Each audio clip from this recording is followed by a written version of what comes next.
prayer as Paul prayed, na kahit po nasaan ako sa Pilipinas o sa mga lugar ng pagmimisyon, maalala ko po ang church na ito praying for those things na kayo po ay punuin ng pagmamahal ng Panginoon to the very fullness of the presence of God in your lives. So asahan niyo po yan. It's my commitment po to this church to pray for you.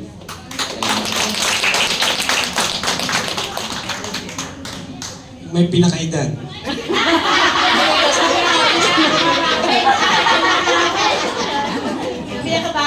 Pinakabata.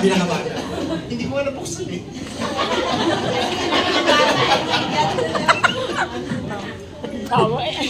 Sa akin po mga kapatid, it's really an honor and privilege na mapaglingkuran ng Panginoon at mapaglingkuran po namin kayo. And kagaya po ng binabanggit ng aming mga kapatid, I would like also to request from you to pray for us always, not just a pastor, not just as your elder, pray for us also as a man, dahil kami rin po is mga tao vulnerable for sin, and pray for us na mas strengthen kami at mas lalo magtiwala sa Panginoong Kristo.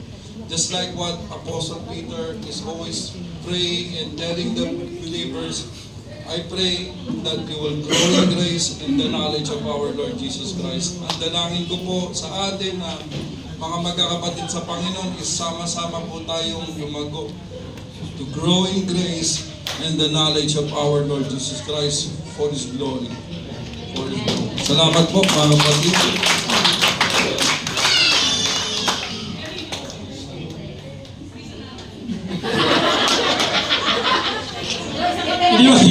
Hindi makita yung mahina ang makabubuan sa picture eh. Hindi makita yung kamay sa likod. Okay, so praise God. Papuri po sa Panginoon sa inyong appreciation. I know marami kami pagkukulang. We fail you many times, but you never give up. Nagpapatuloy tayo, nagpapagal. So, help us as well. We are not perfect. Hindi namin din lahat nakikita. So pagtulungan po natin kung mayroong mga problema, huwag kayong lumapit. Yung iba minsan, we tend to find other people outside the church rather than going to the leaders. So kung may mga concerns, I know this is not a perfect church, and we're not perfect leaders as well. Aming panalangin talaga na as the years go by, lalong lumalalim yung ating pananampalataya. Habang tumatagal, habang patindi na, kagaya ng kanina sa message, what will happen to the next generation? Sa mga anak po natin, kung ngayon pa lang, ay talagang hindi na maano mo talagang totoo. And what more will be the next generation? Dapat dito pa lang sa atin ay makikita na talaga na we will stand the truth. At magpatuloy po tayo sa ating paglilingkod na may kagalakan at yung suporta sa bawat isa. So huwag kayong mag-alangan na lumapit sa amin. Alam ko mga, huwag kayong mahiya sa kanila. Huwag kayong mahiya sa kanila. Sa amin. So please approach us. We really want to yung bang maging mas lumalim pa ang aming relasyon sa inyo. And it's impossible kung sa pa lang, ay, elder yan, kami, mga, sa harap ng Diyos, patay-patay po tayo. Okay, so, let's continue to love one another. Thank you sa picture. Salamat po sa mga inyong mga pagkahanda for to appreciate us. But again, papuri talaga sa Panginoon. Wala sa amin, just like what John the Baptist said, He must increase, I must decrease. Dapat makita niyo lagi ang Panginoon sa Kristo sa aming buhay. So, glory to God. Sinabi po nila yung pinaka-elder. So, first of all, thank you po sa mga nagplano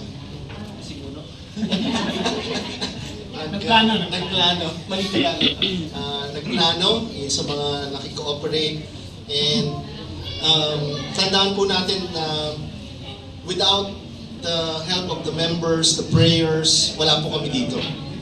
We would have fallen, we would have gone different ways, but it is only by the grace of God that He has sustained us and kept us sa napakadami pong discouragements, especially kay Paul, si Lawson.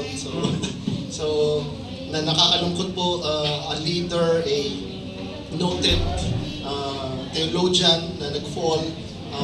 Yun po ang aming laging panalangin na hindi kami pahintulutan ng Panginoon. Of course, kahit ang gawin namin, we will still fail.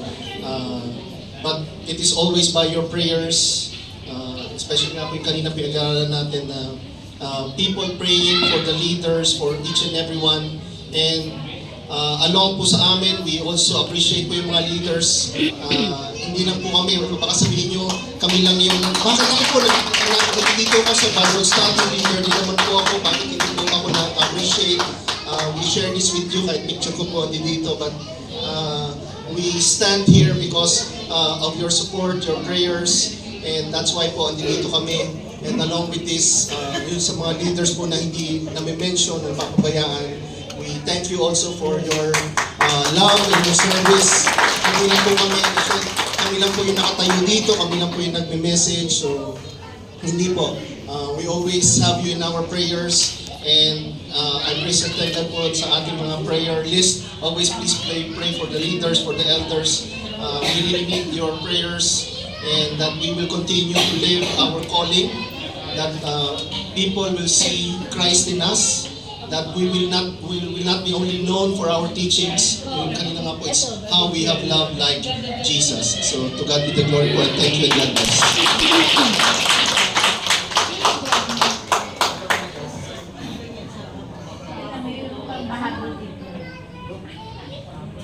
Brother Jerry. Okay, maraming salamat po sa inyong mga message.